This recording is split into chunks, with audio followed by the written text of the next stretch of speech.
बच्चों, आज हम पढ़ेंगे कक्षा 8 विज्ञान यानी साइंस का अध्याय 8 बल तथा दाब। हम आपको बताएंगे बच्चों इस पाठ से संबंधित प्रश्नों के उत्तर अभ्यास प्रश्न उत्तर में। और सबसे पहला प्रश्न है यहाँ पर आपके लिए, धक्के या खिंचाव के द्वारा वस्तुओं की गति की अवस्था में परिवर्तन के दो उदाहरण दीजिए। तो आप क्या लिखेंगे उत्तर?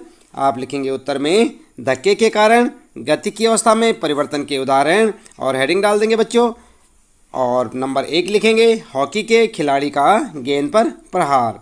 नंबर दूसरा, किसी बच्चे का टायर चलाते हुए गति बढ़ाने के लिए टायर पर लकड़ी से प्रहार। इसके बाद आता है फिर खिंचाव के कारण गति की अवस्था में परिवर्तन के उदाहरण। तो यहाँ पर आप हेडिंग डाल देंगे और नंबर 1 लिखेंगे कुएं से रस्सी को ऊपर खींचना और नंबर 2 धनुर्धर का तीर चलाना। ठीक है, तो इस प्रकार से खिंचाव और धक्के के कारण गति की अवस्था में परिवर्तन के आपके दो उदाहरण हो जाएंगे। ये पहला प्रश्न था आपका बच्चों।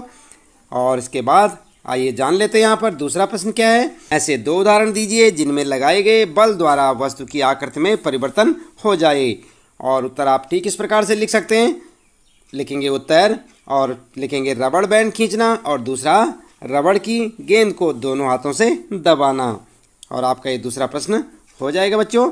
इसके बाद बात करते हैं तीसरा प्रश्न है यहाँ पर, निम्नलिखित कथनों में रिक्त स्थानों की पूर्ति कीजिए। और आप देख सकते हैं बच्चों, क्या है, कुएं से पानी निकालते समय हमें रस्सी को, और यहाँ पर रिक्त स्थान है इसे आपको भरना है पड़ता है। ठीक है, और इसी प्रकार से ख वाला आपके लिए एक आवेशित वस्तु अनावेशित वस्तु को करती है। क्या करती है यहाँ आपको लिखना है। इसके बाद है ग वाला, सामान से लदी ट्रॉली को चलाने के लिए हमें उसको, और यहाँ पर आपको भरना है फिर पड़ता है। घ वाला है बच्चों, किसी चुंबक का उत्तरी ध्रुव दूसरे चुंबक के उत्तरी ध्रुव को, और यहाँ पर आपको भरना है करता है। ठीक है, तो यहाँ पर क्या क्या भरेंगे आप रिक्त स्थानों में। तो उत्तर आप देखें, क वाले में लिखेंगे खींचना, ख वाले में लिखेंगे आकर्षित, और ग वाले में लिखेंगे धक्का, और घ वाले में प्रतिकर्षित। ठीक है, और इस प्रकार से आपके रिक्त स्थान हो जाएंगे। इन्हें आप रिक्त स्थानों पर लिखेंगे। इसके बाद बच्चों चौथा प्रश्न है आपके लिए, एक धनुर्धर लक्ष्य पर निशाना साधते हुए अपने धनुष को खींचती है, तब वह तीर को छोड़ती है जो लक्ष्य की ओर बढ़ने लगता है। इस सूचना के आधार पर निम्नलिखित प्रकथनों में दिए गए शब्दों का उपयोग करके रिक्त स्थानों की पूर्ति कीजिए। तो यहाँ पर भी आपको रिक्त स्थान भरने हैं बच्चों, लेकिन यहाँ से देखकर भरने हैं जो आपके लिए यहाँ पर प्रकथन दे रखे हैं। आप देख रहे हैं यहाँ पर, इनको आपको सही प्रकथन को रिक्त स्थान में भरना है। तो यहाँ पर सबसे पहला आपके लिए क वाला, धनुष को खींचने के लिए धनुर्धर एक बल लगाती है जिसके कारण इसकी, और यहाँ पर आपको भरना है में परिवर्तन होता है। इसके बाद है ख वाला, धनुष को खींचने के लिए धनुर्धर द्वारा लगाया गया बल का उदाहरण है। तो यहाँ पर आपको भरना है, क्या भरना है अभी हम आपको बताएंगे बच्चों। और ग वाला है, तीर की गति की अवस्था में परिवर्तन के लिए उत्तरदायी बल है, और क्या है यहाँ आपको लिखना है। इसके बाद है घ वाला, जब तीर लक्ष्य की ओर गति करता है तो इस पर लगने वाला बल तथा वायु के, और यहाँ पर फिर से आपको भरना है 2 बार, यहाँ पर भरना है आपको दोनों जगह।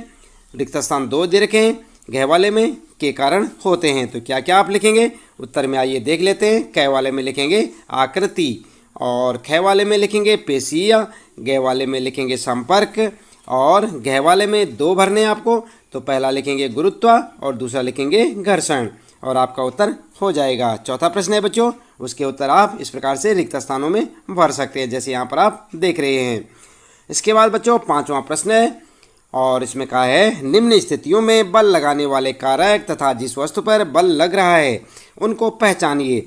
प्रत्येक स्थिति में जिस रूप में बल का प्रभाव दिखाई दे रहा है उसे भी बताइए। और यहाँ पर क वाला है बच्चों, रस निकालने के लिए नींबू के टुकड़ों को अंगुलियों से दबाना, और ख है दंत मंजन की ट्यूब से पेस्ट बाहर निकालना, ग है दीवार में लगे हुए हुक से लटकी कमानी के दूसरे सिरे पर लटका एक भार, और घ है यहाँ पर ऊंची कूद करते समय एक खिलाड़ी द्वारा एक निश्चित ऊंचाई की छड़ यानी बाधा को पार करना।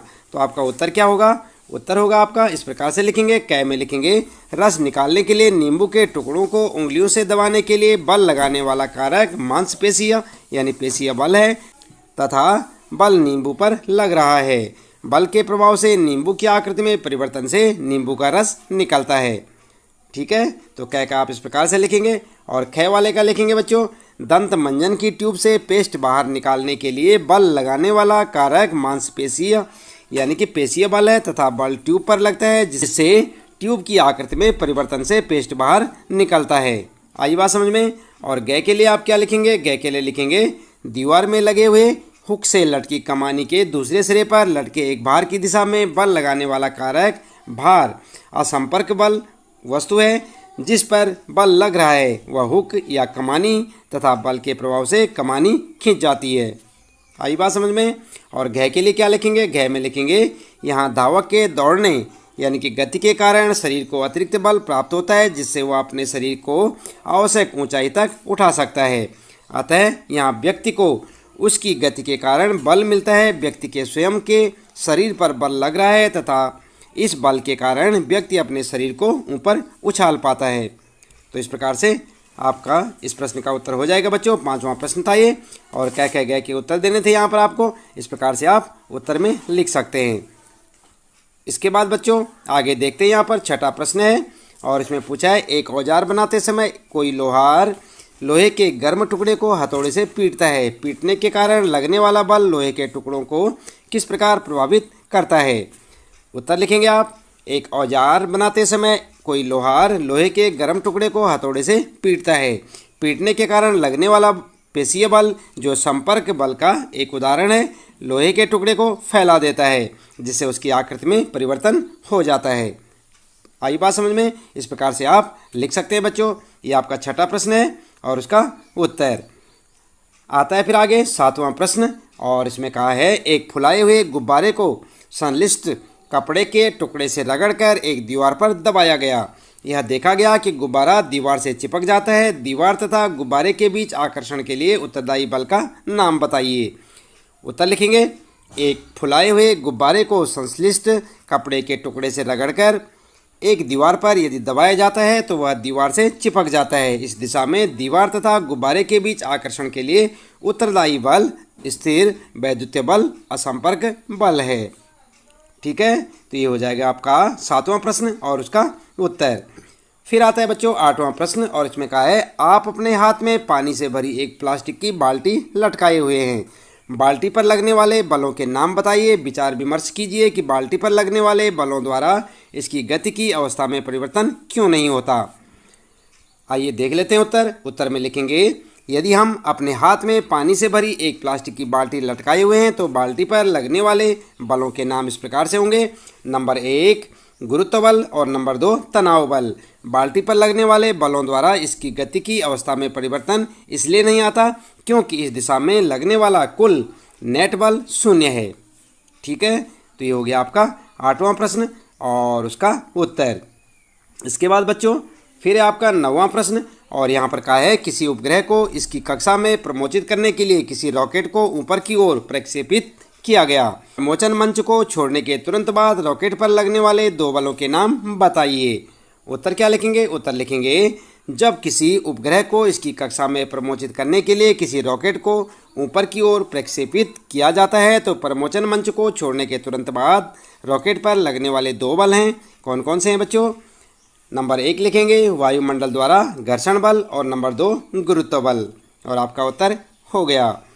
अगला है बच्चों 10वां प्रश्न जब किसी ड्रॉपर के चंचु यानी कि नोजल को पानी में रखकर इसके बल्ब को दबाते हैं तो ड्रॉपर की वायु बुलबुलों के रूप में बाहर निकलती हुई दिखलाई देती है।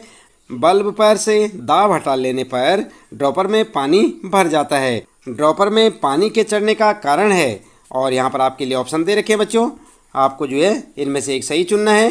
क है पानी का दाब, ख है पृथ्वी का गुरुत्व, ग है रबड़ के बल्ब की आकृति और घ है वायुमंडलीय दाब। तो उत्तर क्या होगा आपका, सही ऑप्शन होगा आपका घ वाला वायुमंडलीय दाब। ठीक है, तो इस प्रकार से आप अपने इस 10वें प्रश्न का उत्तर लिख सकते हैं बच्चों। इसके साथ ही इस पाठ से संबंधित प्रश्नों के उत्तर यहाँ पर समाप्त होते हैं। उम्मीद है कि आपको अच्छे से समझ आए होंगे। आप इन्हें अपनी नोटबुक में नोट करें, अच्छे से याद करें और अपनी परीक्षा की अच्छी सी तैयारियाँ करें। यदि अभी तक आपने चैनल को सब्सक्राइब नहीं किया तो चैनल को सब्सक्राइब भी अवश्य कर दें बच्चों। बेल आइकन दबा दें ताकि आपको आने वाली प्रत्येक पाठ की वीडियो की नोटिफिकेशन मिलती रहे। मिलते हैं फिर अगले पाठ में कुछ नए प्रश्न उत्तरों के साथ।